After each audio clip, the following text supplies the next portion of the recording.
গুরু কৃপাহি কেবলম। অনেকেই বলেন টাকা পয়সা আয় করছি, কিন্তু কিছুতেই টাকা জমাতে পারছি না। এক্ষেত্রে সেই ব্যক্তিকে আমি বলবো একটা ছোট্ট উপায়। কি করবেন? টাকা পয়সা আলমারিতে যেখানে রাখেন সেখানে 1 মিটারের মতন শালু কাপড় কিনবেন। শালু কাপড়টি ভালো করে বিছিয়ে দেবেন এবং 7টা লক্ষ্মী কড়ি নেবেন, 7টা ফুলোরা লবঙ্গ নেবেন, একটা টাকার কয়েন নেবেন।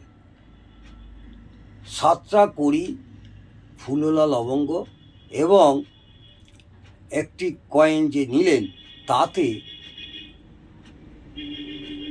লাল চন্দনের ফোঁটা দেবেন।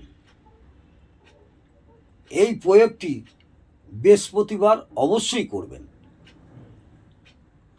তারপরে ওই জায়গায় আপনি টাকা রাখবেন।